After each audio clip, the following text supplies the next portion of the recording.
Ladies and gentlemen, boys and girls, children of all ages, welcome to the couch. It's comfy. Today's episode of Sofa Justice Warriors is entitled Conservative Fantasy Schlock. Jack Bauer is a terrible human being. With me today are the Cinema Triforce. Yes, he's Chris Fred. He's Matt Ellison. We're the Cinema Sluts. Check out their podcast at cinemasluts.podbeam.com. That's Bean. As in Michael Bean, but spelled like a regular coffee bean. That makes sense. That does make sense. Off to an auspicious start here. Have you met us? So what did we watch today, fellas? Oh my god. Falling down, falling down. My fair lady. Gonna go Bruce Campbell on it? Of course. How can you not? You gotta go Bruce Campbell on everything. Every chance you get. That's what they told me in film school, is if you have a Bruce Campbell, always use a Bruce Campbell. Bill Foster is an ordinary man. Where you going? Going home.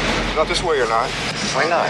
Metro rail construction, that's why not. Living in the everyday world. I don't suppose you'd have a couple of bucks you could give me. It would really help me out. If you give me your address, I'll mail it back, honest. A patient man. Can I help you? Yes, I'd like a ham and cheese omelet and a little wham fries. I'm sorry. We stopped serving breakfast at 11:30. Who's running out of patience. I get some change for the phone, please. A peaceful man. No change. I have to buy something. Who's about to be pushed. 85 cents. 85 cents. That doesn't give me enough money for the phone call. Drink. 85 cents. You pay or go. A little too far. I stay. This is an interesting movie to talk about when we're also marrying it with social issues, because it is a complicated minefield of epic proportions. Believe it or not, done by Joel Schumacher, the guy who did Batman and Robin? Joel Nipples on the Batsuit Schumacher made this movie. Lost Boys, 8mm, whole... Falling Down if you're watching movie A. Yeah. Phone Booth. And Phone Booth. A lot of which, good movies. I want to talk about that movie A thing. This is two movies. Oh, yeah. Depending on who you are going into the movie. Because movie A is brilliant social commentary about white people. Falling Down is the story of an entitled white man who had something taken away from him and cannot stand it. Bill Foster is an ordinary man. Rob Schneider, And goes through hell and high water to get it back. Movie B Movie B is a movie for the Brit Humes and the Papa Bears of the world who are Sure. like, see? Yeah, correct. They look at what this guy's doing and go, yeah, man, go! Just standing up for my rights as a consumer. That's what I want to do. Some of those things you're meant to. You're totally meant to. Can anybody tell me what's wrong with this picture? It's what's scary about this movie, I think. It's also what's brilliant about it, too. Yeah, and it makes you ask questions about yourself, because you're like, dude, I'm empathizing with this horrible, horrible person. With a crew cut. I don't think any of us are going to try and say that this movie is without soapboxes. No. No. I mean, I was willing to mind my own business.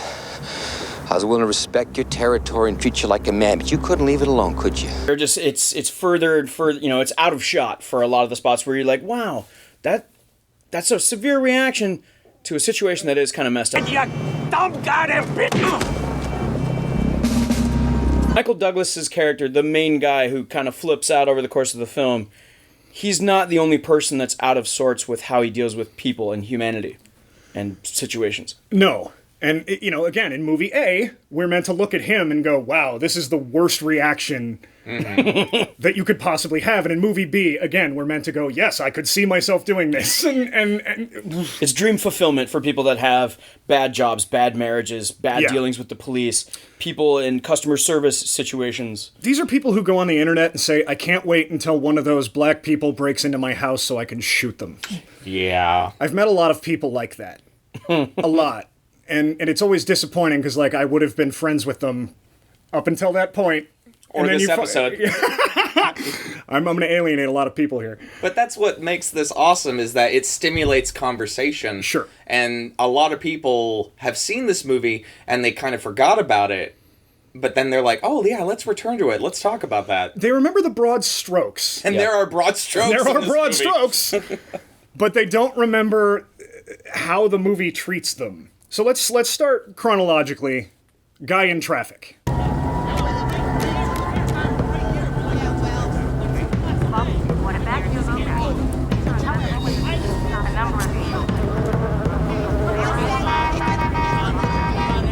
Nice 8.5 reference, too, at the beginning of the movie, so very, with the very camera cool. work. Yeah, this is the big floating weird camera movement. David Fincher is a big fan of these too. Who? Her? We start in the car. He's frustrated. He's stuck in traffic. Very relatable so far. We're on his side, kinda. For the moment. During the opening credits, yeah, you're with him. Great work, screenplay. He's hot in the car, the AC doesn't work. I've been there. It's the Office Space opening.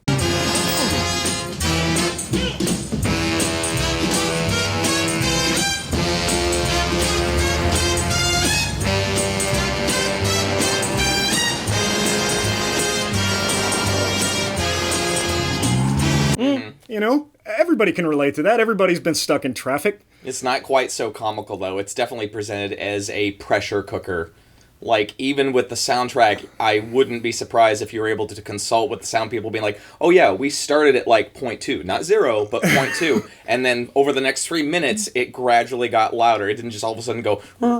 Hans Zimmer cannot say he did not pay attention to what James Newton Howard did for this movie when he then did the Dark Knight soundtrack that has set the last decade of soundtracks in motion since then.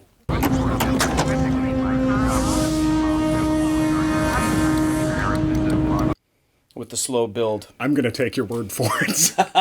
It's just that, like, it's this side of the... Sure. And when Dark Knight does that thing whenever the Joker's on where it just plays a high note, like, subtly, and you're irritated by it, but you don't realize you're being irritated by it until you're analyzing the movie later like we do. This was that. And they did it in a great way, and it was... You could call this a montage of getting angry. Yeah. Gotta have a montage. Yeah. Montage! But then what is he angry about? Because it keeps cutting to things like little black children. And I'm like, why is he mad about that? And you pointed out that maybe they were actually, like, I tend to read too much into things, maybe, sometimes, possibly. There's the overswing when you get into certain aspects of, like, social psychology, sociology, Sure. things like that kind of, everything starts becoming that canvas. And, you know, we're like, well, maybe he's just not the only guy that's stuck. It's not just a barrage of white people that are stuck on their white way to work. It's everybody. Kids from a school, and that school is diverse in ways that many of our own schools weren't growing up. We're spoiling movies here, folks. We're analyzing. This is not, we're not reviewing. So, he gets out of his car, he just leaves it there, and he's like, Going home. hey, I'm going home. And home is to his ex-wife, because it's his daughter's birthday. So again, very relatable so far. Mother and Father America. Yeah, he just, I want to get home to my daughter. Got to get back to my pitchfork so I can stand in front of my door. Sure. Good one. So he goes to the Korean grocer, who I'm pretty sure is a Chinese dude. Another tiny maybe commentary there. And then they have the supposedly Japanese cop talking about him, who is probably Korean. Played by actually. Steve Park, who's actually Korean. This man will help you. Mr. Lee owns a small market. Okay, he was hit less than an hour ago. I don't know what those kind of decisions mean, but somebody made them, and they probably mean something. The casting director's probably watching right now. It's probably because this person would work for less money. Yeah. Give me 50 cents change. No way. Yes, way. So he goes apeshit. And again, party is like, yeah, like this, you know, but then again, he's yelling at the guy for having an accent. Phi, I don't understand a phi. There's a V in the word. It's five. And then he takes his baseball bat and starts busting up the store. Donuts. Package of 6, how much? $1.12. Oh! Too much.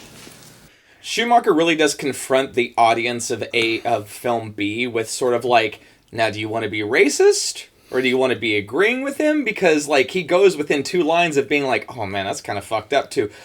Oh, yeah, that's really annoying. And, like, yeah, it makes that awkward, like, it's almost like a mirror for Schumacher's like, what do you think of yourself now?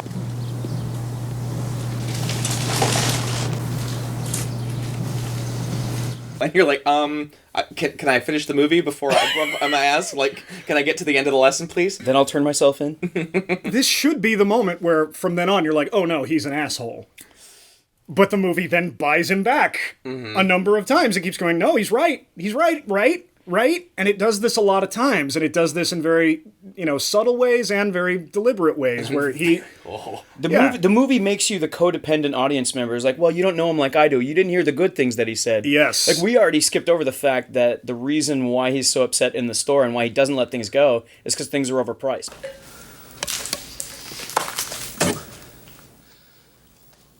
One soda. 12 ounces. 50 cents. Sold.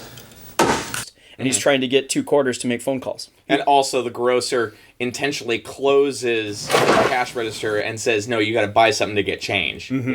Like or like Mr. and Mrs. America in movie B are meant to watch that as like, why couldn't he have just done that right there? Anyone would have done that. Why don't you do that? They don't talk about the subtext of that character who probably is in a bad neighborhood and gets people coming in asking for change, handouts, everything all the time. All the time. Yeah, so it's like, yet again, maybe I would say almost 3 movies at certain moments.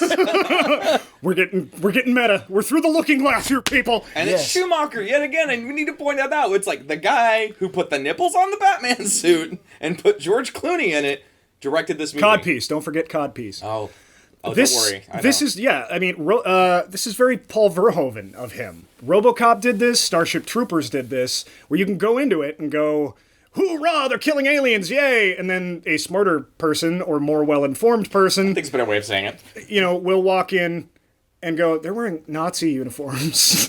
And Why then, does it look so instant? Oh, 9. and then pick up on that and go, I should be reading this movie differently.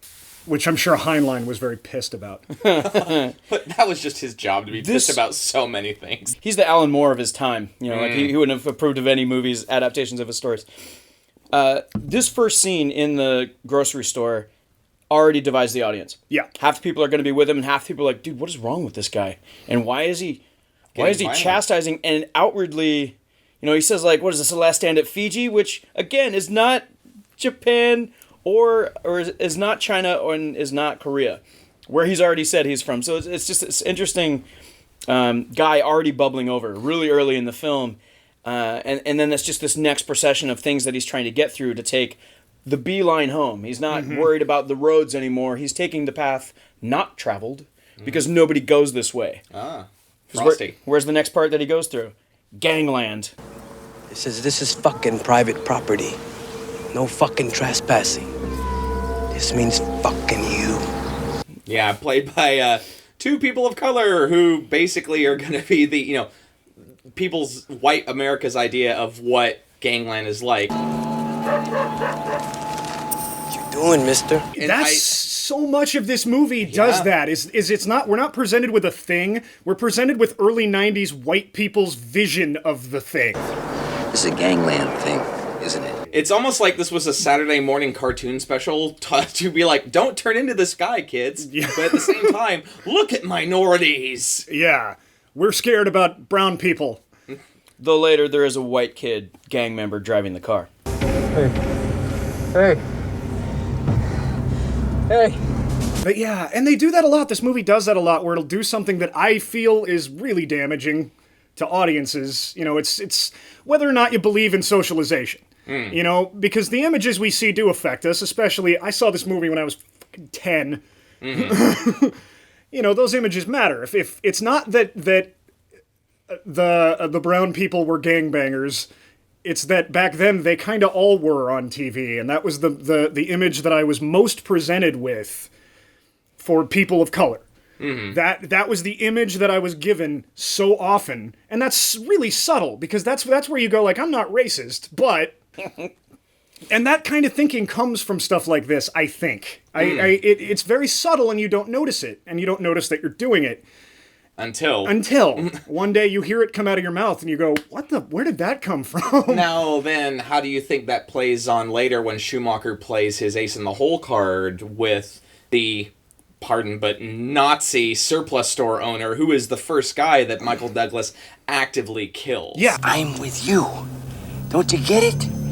I was listening to the police scanner. I heard about the whammy burger. Hope is that people, the more, like, as they grow up, this movie means different things, and also you're less accepting of this being even remotely okay or that he's an okay guy, he just had some bad circumstances. Like, no. I'm the bad guy? There's a reason he's divorced. There's a reason there's a restraining order against him. There's a reason for a lot of the stuff in the film.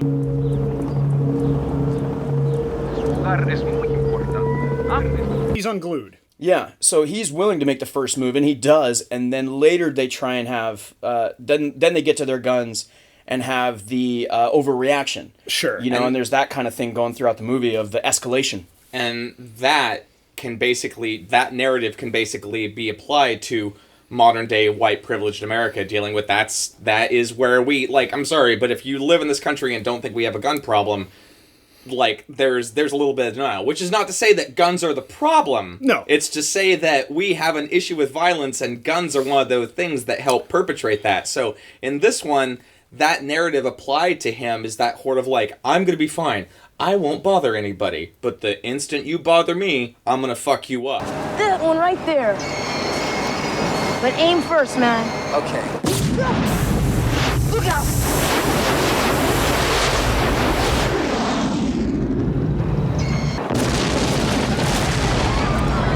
Like, I'm the good guy until you make me do what I don't want to do. And it seems so like excusing of horrible things Yeah. is, well, he made me do it. Yeah. It's victim blaming bullshit. I was pushed, but you can't push me any farther. Yeah, and let's talk about that. Let's talk about how so much of I think the movie tries to have its cake and eat it too. Oh, it does. It's this.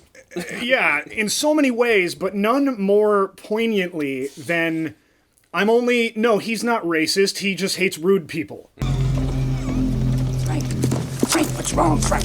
Frank, are you okay? Aren't you ashamed of yourself? Oh my God! I gotta get some What's help. wrong with you? Heart. Help! Your heart? Help! Something's wrong with your heart? What can I do? Pills? Where are your pills? I don't bring just anybody back here, you know. This is my own private stash. I got some great stuff here. I wonder how many kikes this little can took out. Then that scene, that's another one of those, like, that's where he falls down. Haha. Give it to me. Where he reaches, and he even says this out loud, which really annoyed me. Never say your subtext, you asshole. Where he says, like, I've reached the point of no return. Past the point of no return, Beth. Where this is the scene where we're meant to go, yeah, he's reached the point of no return. Past the point of no return, Beth. But he did that by killing the only guy in the movie that we as an audience are like, yeah, fuck that guy, like, completely and totally. And the guy who relates to him the most, the guy that does not turn him in. I'm with you. We're the same, you and me. Yep. Clever, Joel Schumacher. I agree. But he was willing to turn him in right up to at the point when he turns the tide. When he says, no, I'm not a Nazi. When I also like how you I'm an brought American up, and you're a sick asshole. I also like how you brought up in the midst, right before that happened, that the one minority who isn't marginalized at that point is the gay men, who were like, they basically were like, no, fuck this, we're leaving. It was, they were the only non-straw target group. And faggots.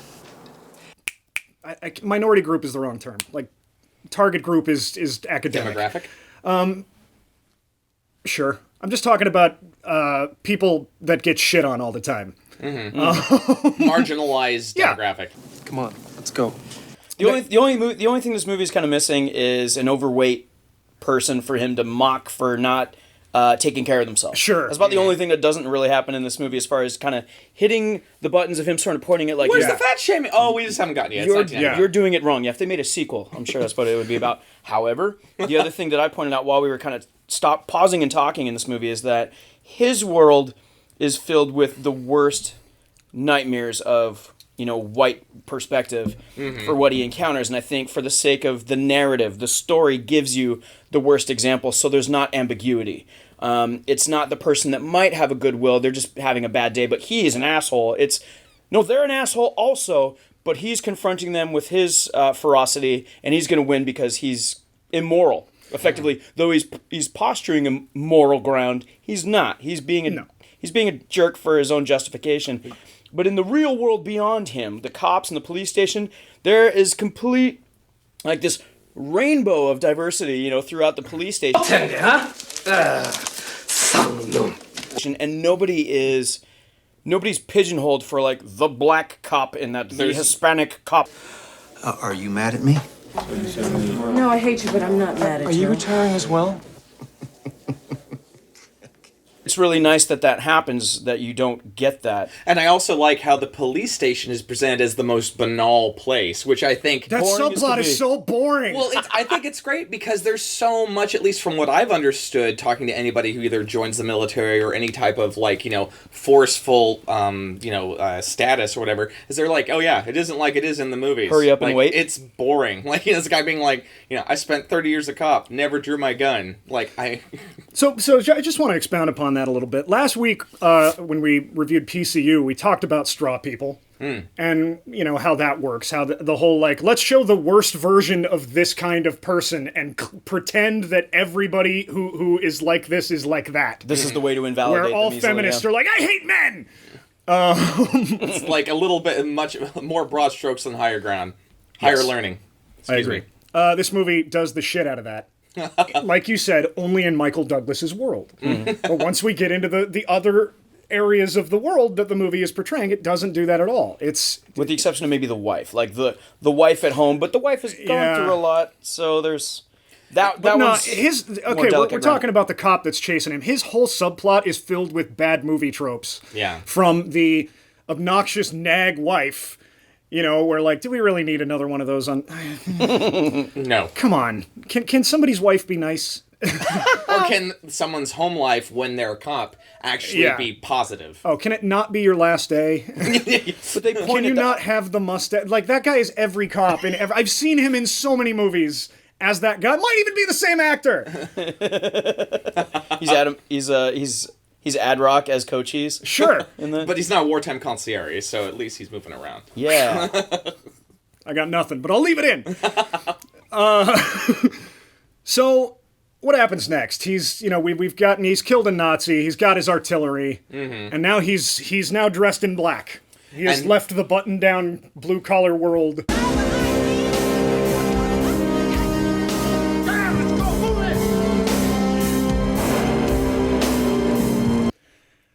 That turned out to be a lie anyway. He's upgraded his armor. Yeah.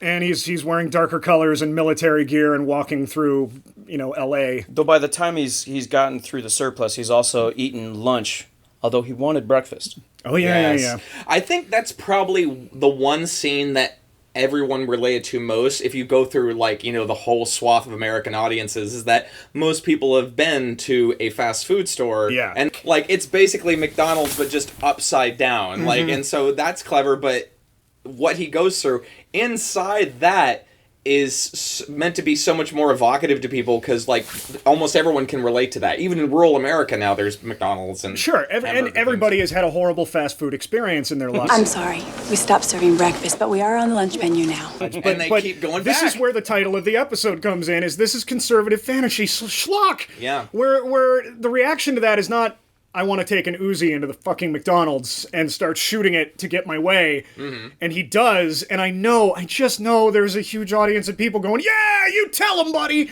I wanted breakfast! What's interesting, you almost do get it on both sides, though. Like, I just saw a post that's been circulating around on Facebook. You guys know the Facebook, yeah? The Fache book? Somebody was just putting in, like, there needs to be a day where customer service people can say whatever they want to the customer. So there's still that sense of sort of righteous side of the counter, you know, and that the people would like to honestly reflect how they feel toward the customers, and similarly, the customers would love to honestly reflect how they feel about the thing. Let's talk about the phone booth. Less the gun. Yeah, less the gun. Let's talk about the phone booth, where he's, you know, you could easily shoot that scene, the fast food scene, the opposite way, and just show with no context this unhinged maniac coming in and doing stuff. But the movie doesn't do that. Obviously, we're following him. But then, like, right after that, he needs to get to a phone booth to continue harassing his wife, as he does, his ex-wife. And he's the asshole in that scene. He's on the phone too long. There's a guy behind him who is now Michael Douglas. He is doing whatever the character's name is. I don't know if they ever even say it. Bill something. Okay.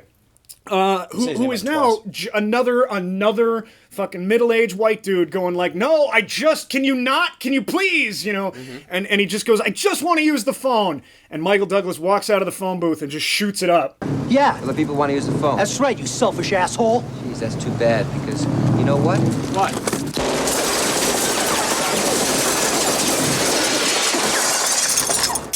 I think it's out of order. And he's like, you were rude. And it's like, yeah, but you were rude. You were sitting there on the phone forever. But the character went from 0 to 100 without any subplot or anything like that. Michael Douglas, it was, yet again, it's the pressure cooker, so we're meant to be like, yeah, but he was pushed to that. Are we? Because in movie B we are. In movie A, we're meant to go like, oh, this guy's... Ugh. Yeah, there's plenty of moments in movie A where you're just... I'm sorry, I saw you actively squirming and uncomfortable. Where I did a lot of this. Like, you hosted karaoke for 5 years. Things have to make you uncomfortable to make you go... In the trenches of the karaoke world. The cringe. But yet, and stimulating conversation, that's important because of how intense the meta aspects of this film are, because I wouldn't expect Joel Schumacher to be like, oh yeah, 30 years later... guy's starting to catch on to that, huh? Mm-hmm. And be like, what, is he? Like, is he? Like, oh, I want to pick your brain. Like, are you brilliant? Yeah. Like I want to shake him and be like, are you a genius or not? Or are we applying, like, modern-day goggles to this, basically, what is movie B? No, I think people were clever to this at the time. We weren't old enough to appreciate the depth of it. So does the movie fall on the side, ultimately, of this guy's unhinged, or does it fall on the side of this guy is completely morally justified and he's acting out and I relate to him? What's it trying to do? I think that the movie, even hinting at that it's self-aware, shows what the answer to that is. Like, the movie is kind of like, we know. I feel like there's a clear tipping point. Even for people that will identify with him, 75 to 80% of the movie, there's a certain point where it tips, and then he's being more than unreasonable. He is more than going beyond, like, not respecting somebody's wishes. He's violating people that are peaceably trying to distance themselves from him. Violently harassing his wife over the phone. Which, yeah, I was waiting to see if we were going to get to that. That's the point, where she says to the cops, who are all really dismissive of her. Like, every civil servant in this movie is an asshole. In the same way that the crooks are overt in their, the stereotype, the cops are the dismissive There's stereotype. a very, like, libertarian view of, like, fuck government. And I think it's meant to be presented, though, as being a little bit more sympathetic to that, though, especially with the cop, where he's just sort of like, but he didn't actually hit you. It's like, it's like the onus is on the victim to present evidence, where it's like, no, I'm afraid. It's like, that's not enough. You can't do anything for me until he's already killed me? Is that what you're saying? Sadly, that's kind of still legally true after all these years. That... what can the police do? Honestly, in the Minority Report, obviously, Chris and I talked about that on our podcast. Cinema Triforce, cinemasluts.podbean.com. We talked about the idea of prevention of crime versus now punishing or enforcing the aftermath of crime. So what can you do? What can the cops do in the course of, yes, this restraining order is there, call your lawyer, call the judge, call his lawyer if you don't have your own lawyer. So it deals with the economic struggle of doing it. Yeah, it did, like you said, it dealt with it. It did show it. Mm-hmm. And it showed, like, this is, like, I kind of think, like everything else in this movie, it can be read two different ways. It can be read as what an obnoxious... He never hit her, but she just wanted to, gosh, she was just afraid of him. She's overreacting, and I feel like two different audiences will see this movie and come away both thinking they're right. If we disagree on anything, I think the three of us will easily tell you, mothers, if you're afraid that your husband is going to hurt you or your child, feel perfectly justified in saying, sorry, we need to end this. And if they can't do that amenably, then get a restraining order and go from there. Word. Men, if you have a similar situation and your wife is being violent towards you and you feel like she could endanger your child, follow the same instructions, rinse and repeat as necessary.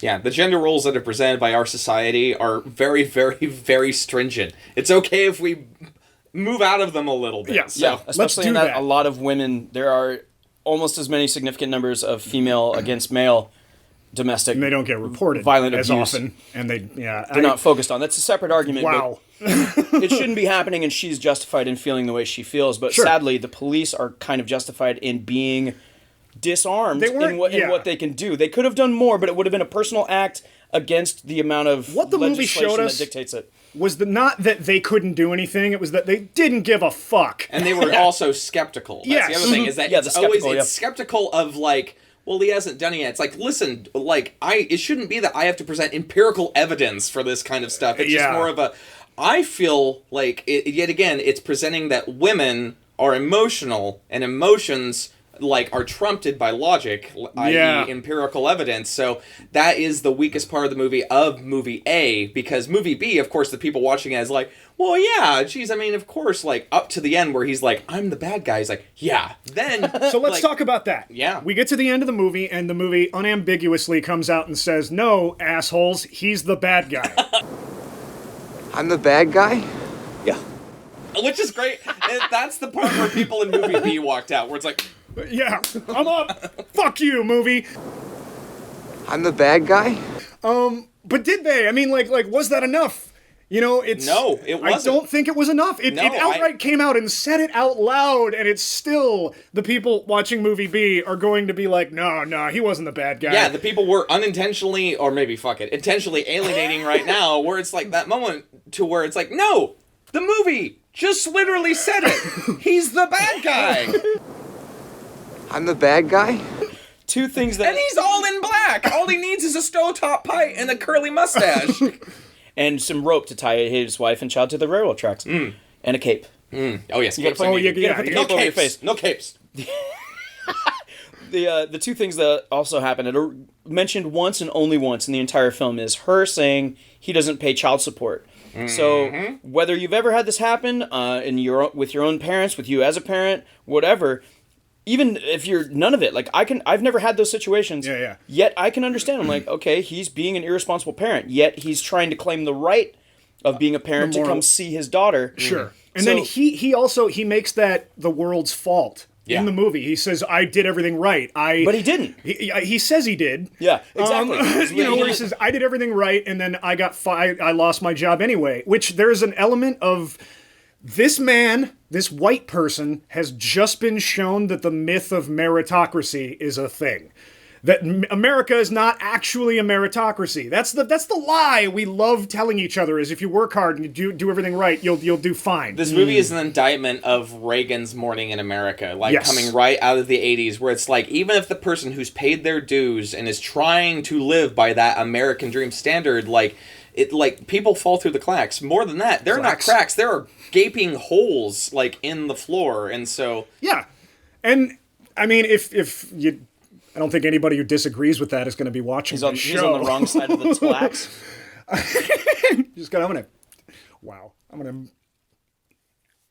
Editing's going to be fun. So the movie is all over the place in tone.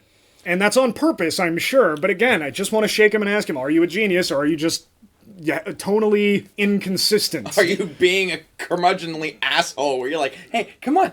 The other single line that happens where the cop is walking back to her car after the third time they've showed up in a day to this house, to the ex-wife and daughter's residence.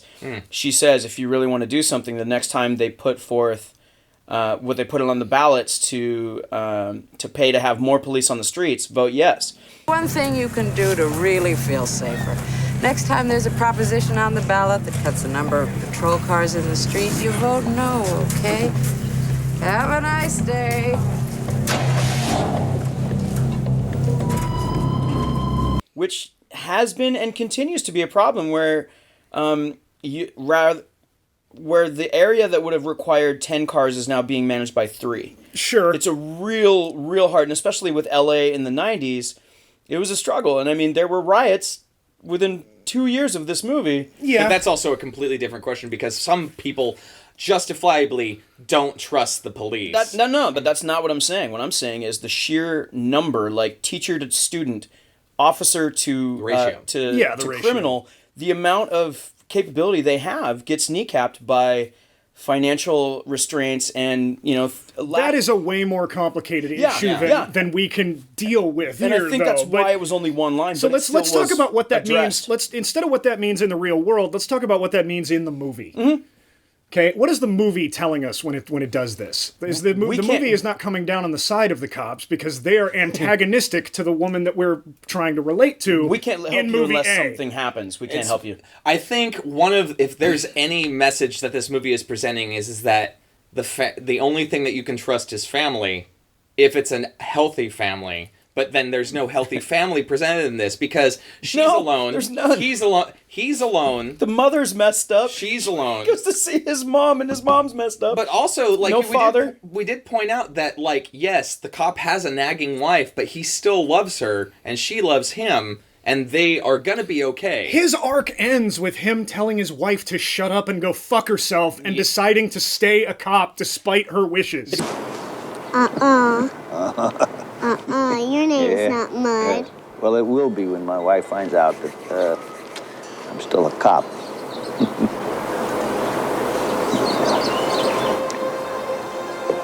That is his positive arc. It's a parenthetical go fuck herself. Yes. But he does say shut up. He does, yeah, he yells at her, tells her to shut up, and hangs up on her and asserts himself to his dominant, nagging wife. And tells her how to cook the food, and we're on his side. He's ultimately presented as the hero of the movie. So this is where movie B people get to be like, yeah, damn, tell that woman, But yet again, that's, I think it's, if there's anything shown in the movie, it's that kind of well, maybe our idea of the family is what can solve everything, because that's what he's missing. And then, while he's watching the movies, it's shown that, no, even at the beginning, everything wasn't wine and roses. Long before this day, he watches home movies of his young daughter, 5 years before at least, and he's already yelling at her and at his child and at his wife. Horsey ride! Giddy up! Giddy up! Put her on the horse! She's not supposed to. You can't force her like that. I bought her the goddamn horse. And you see a moment of clarity with him, maybe realizing, oh man, it's like hearing yourself say these things to somebody else on video, and you're like, God, do I sound like that? And he botches it completely. He has the potential to have that moment of clarity. Modernity gets in the way. He chooses instead to run out to the pier and continue. Well, because the truth is definitely, that's what a lot of people want to avoid. And I wanted to ask a question of you specifically, is he redeemed in the end with his death? Because he says, my kid will get the insurance money. I don't think there's any insurance company that's if you get gunned down after you've been going on a killing spree, we'll pay out for it. But this is a conceit of the movie. Okay. In the movie, she will get the money. Mm-hmm. Sure, or either that or you're... it's the continuity of his delusional mind where he... like a boss! He believes that it will happen. Mm-hmm. In the same way that he believes all these other things are true. Mm-hmm. He's not the soothsayer in this movie at all. Robert Duvall with the wife, there was something interesting I was thinking with that too, this underlaying thing that happens. He's kind of the old cowboy. He's the old gentleman of the world, where you can tell he has an attraction to this younger female partner that he's presumably worked with over the years. And now she has a new partner that she despises. And this young upstart is this total arrogant, un-PC, male-dominating dickhead. He should have been played by John C. McGinley. Or Bill Paxton. Either one. Sure. Both. He should have played by both. Halfway through the movie, just changing, without telling you. Like The Room. Or Iron Man 2.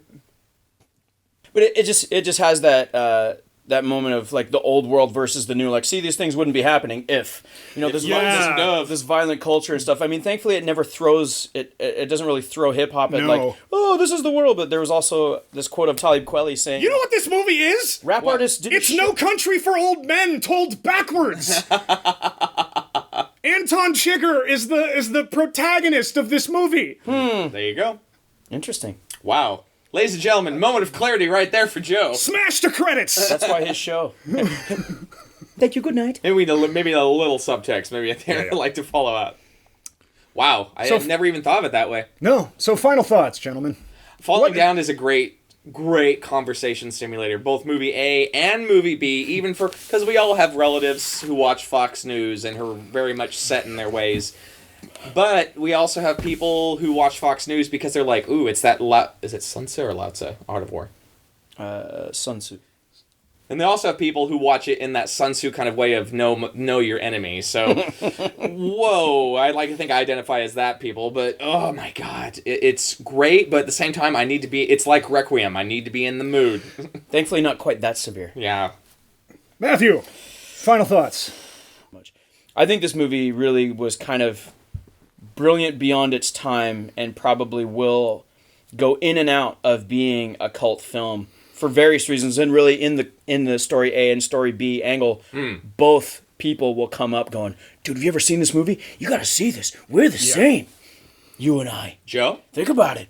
I liked it a lot more than the first time I watched it. The last time I watched this movie, I was 10 years old, and I walked out of it halfway through it, walked around the theater for a while, and then went back in.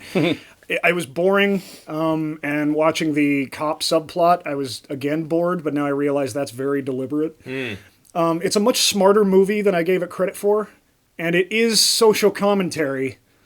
The problem is, anybody looking to have their views validated on either side, whether you're a movie A person or a movie B person, you ain't gonna get it. You're gonna have your views validated. Well, here's one thing with that, and I hate to unclose our closeout, but with the perspective of sympathizing with him, like any of the shootings that we've had, most of those people with guns they acquired illegally, you don't get those stories. This already has a conceit even for the main character, in the same way that the gangsters are very particular and you get to hear very eloquent speech from them, yet they're still imposing, and the cops, and you get to know everybody's story before it gets to it. Same thing with him. There's all this sympathetic stuff that happens, but most of these people with shooting, like at Virginia Tech and all this stuff, like, you don't get much of anything. You just get the aftermath and you know nothing about this person. So it's already risking glorifying that attitude by giving substance to what why you should sympathize with someone, but it makes it muddy. Well, it's because you're meant to empathize. The narrative nowadays is that you're meant to empathize with the white guy if the white guy is the one who goes on a killing spree. But if you're a kid who's walking with a hoodie and you just happen to be a person of color, yeah. We need to talk about this stuff. You just ended the episode. That's the point. Yeah. That's it. It's stimulating. Whew. All right. Thanks, fellas. Well, thank you, Joe. This was a good first time. I enjoyed myself thoroughly. Thanks for coming on. Oh, thanks. Boom. Go ahead and listen to the podcast, cinemasluts.podbean.com. Yeah, I think you can listen to Joe talking with me sometimes when Chris was absent. I think it's episode 37. I tried to turn your show into this show when we talked about the Karate Kid. I wanted to talk about classism the whole time. Don't say the S word. Don't say the S word. October 2014, he was also in one of those episodes even talking about horror, messing with the genre a little bit. So yeah, Feast. 3 times he's been on there. 3 times. And hopefully we'll be on here more. Thank you, Joe. Thank you. Yeah. Thank you, Matt. Thank you, everybody. Good night. Thank you, world. Tell me something. Why don't they call you guys Officer S's? I beg your pardon? You know, like actress, like that? Oh. Something to signify, you know. I guess they feel that a police officer is a police officer, not a, you know. Ah.